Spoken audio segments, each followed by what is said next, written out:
£50, spend within your means. Because no use saying I'm going to buy the Under Armour or the knife, and it takes half of your money, and you've got nothing left. Yeah. Where you can get a T-shirt probably from Asda, Tesco, or whatever, from the basic.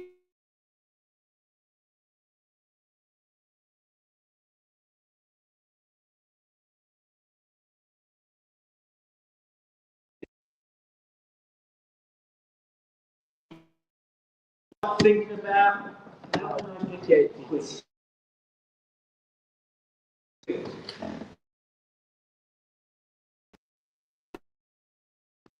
Yeah?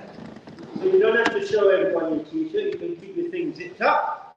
But there is peer pressure. Is that what you're wearing today? That's what you're wearing? That's what I've got. And sometimes this is what I say, and you've been able to get something different, and you've got to look.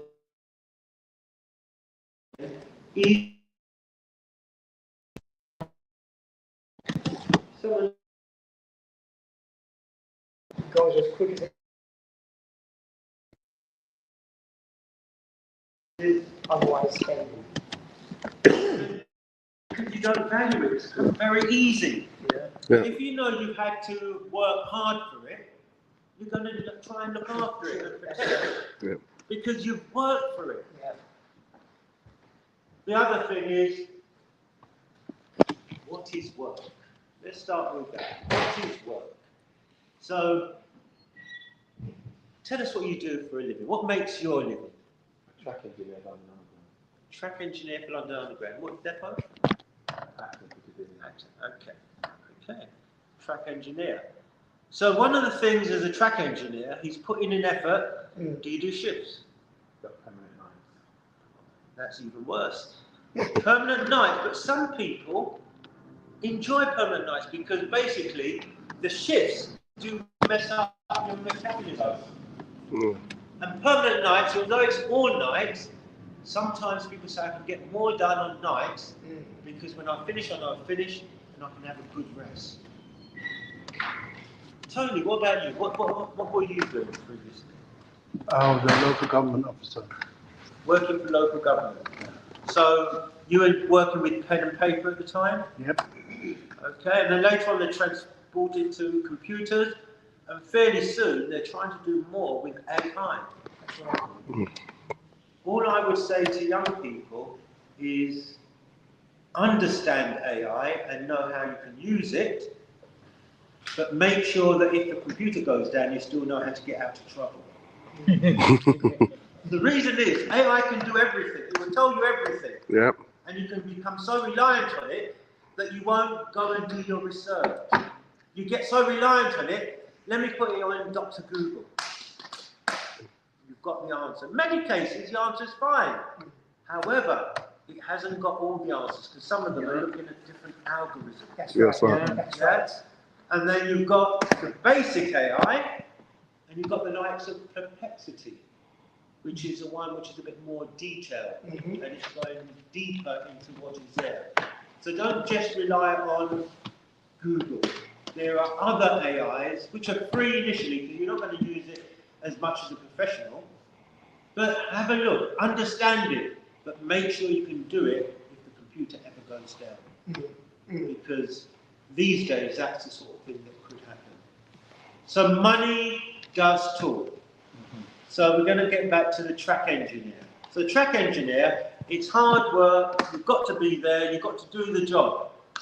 And then at the end of the month, there's a payment. I don't need to know what you earn, but at the end of the month, most people get a salary, whether it's 12 payments or there's 13. There is a salary at the end of it. And you need to know what you're going to do with that salary. There's a saying, always save something for a rainy day. Right. Yeah? And what that means is you don't have to save all of it, but save something. Because it's also said that it's better to have because you put something aside than not have anything at all and have to be in want.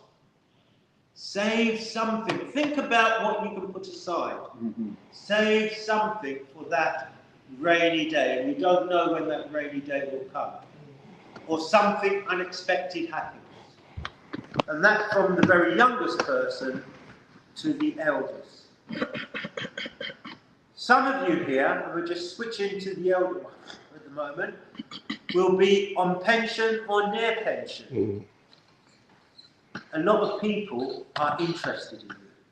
There's a lot of people interested because you've got money. That's right. That's right. Money, and they want some of it. Yeah, so that's there's right. lots of scams. Yes. Our parishioners here used to say to me, "We've got lots of people phoning me up, and all they want is to try and engage in conversation and try and see what money they've got." People are interested in pensioners.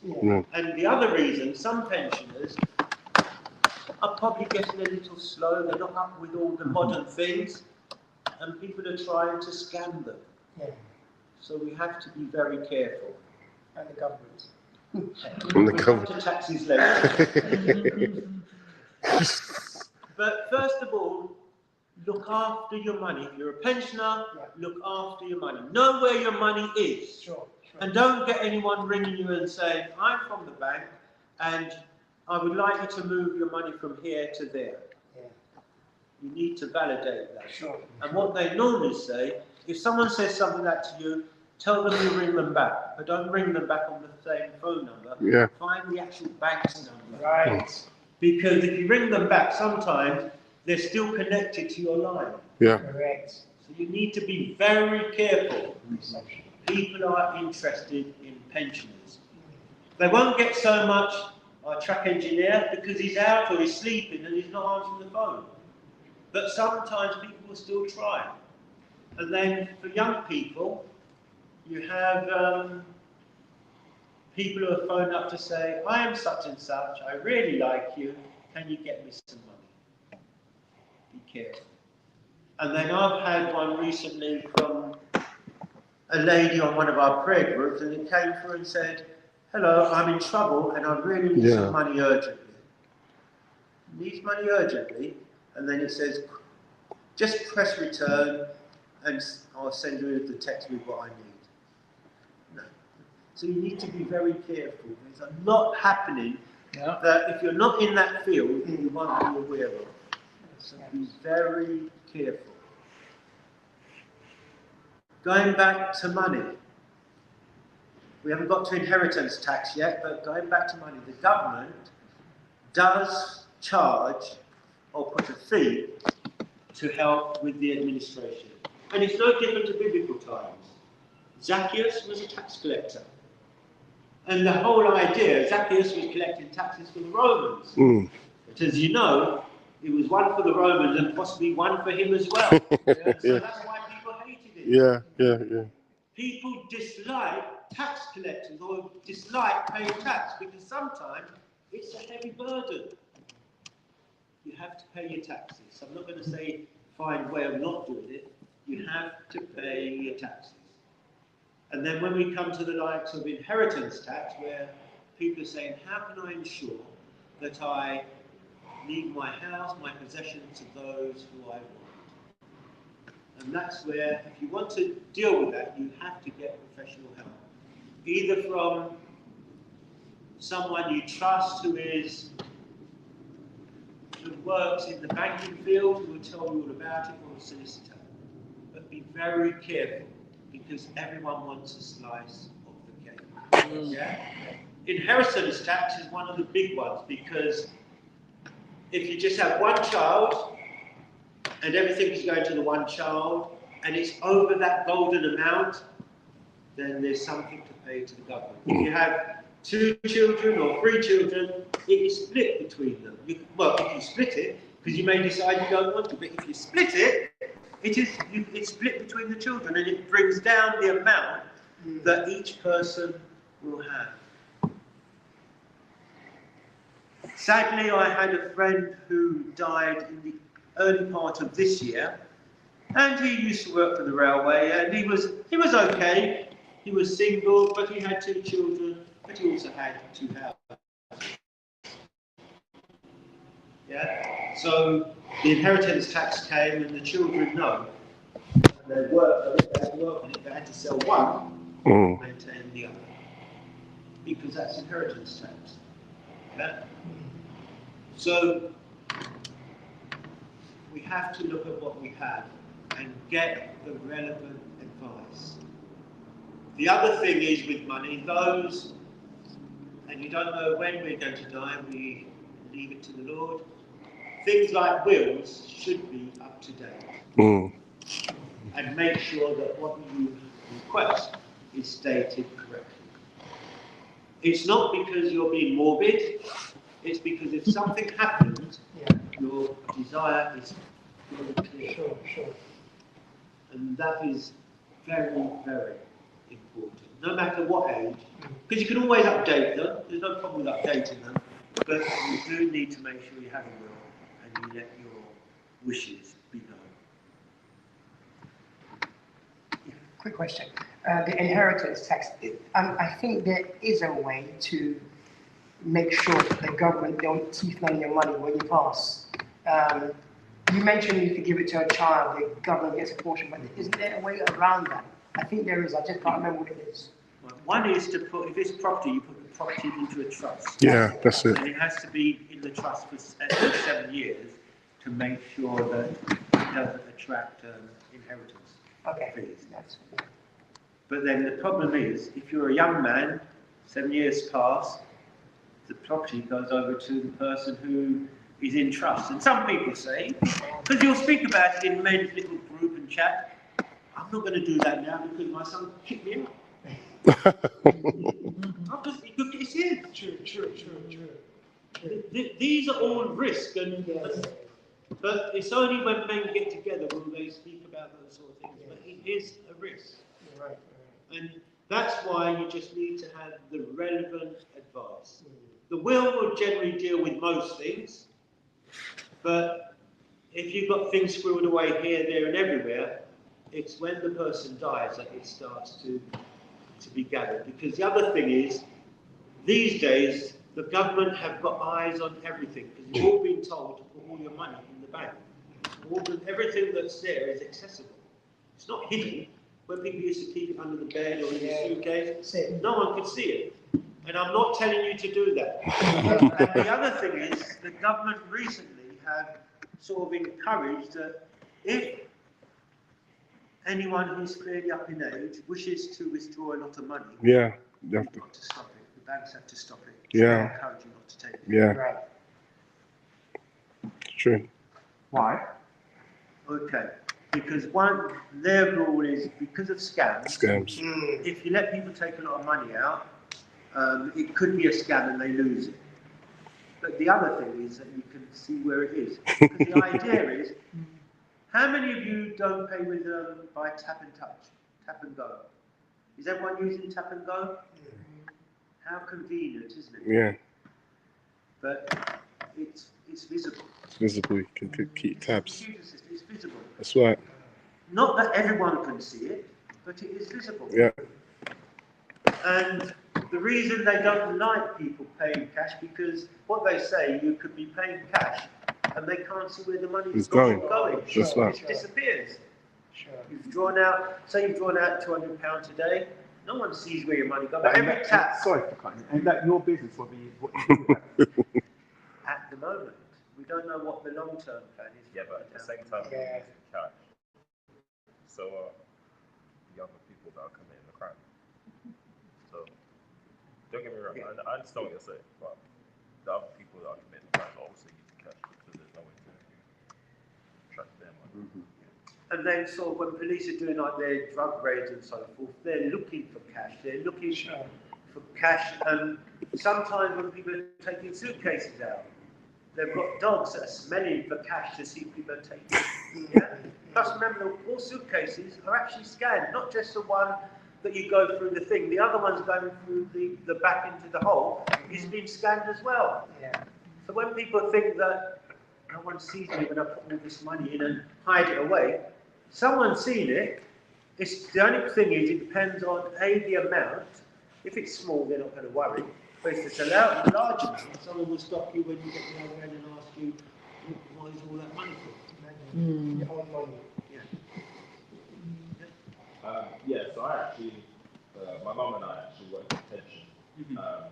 So we'll see like a lot of people that get scammed, especially elderly people that they'll, so what a lot of companies will do, and they will very often, the same company, they'll get you to do a very long process where you have to go on the government's online financial advisor forms and get a reference number of years to each company to kind of get you go through a very complicated process. And also, so when you have a certain type of pension of 30,000, you're legally required to get financial advice, because otherwise you cannot move any of your money. And they'll get you to do various scam calls. I think in 2021 they introduced new legislation where they flag certain pension companies as red, amber, or green providers. So if it's green, it can go straight through.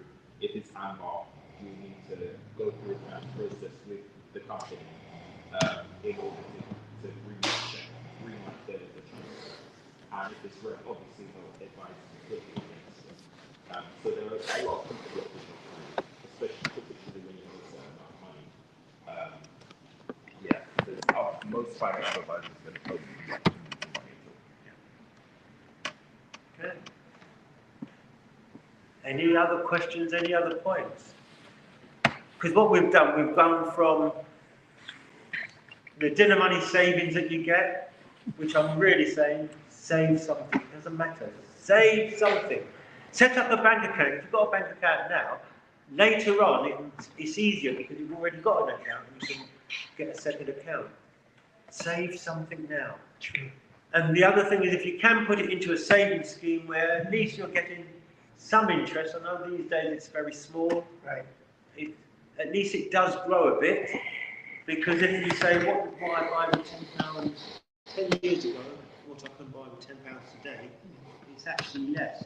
So if you just leave it in a bank with no interest, it's just sitting in a current account, it's not growing. Sure. But if you know you can put some away and not need it for a while, put it where you can get some interest. Some people also prefer stocks and shares. Pension schemes, they like that. And one of the words they always say in those sort of schemes, it's the long term that pays.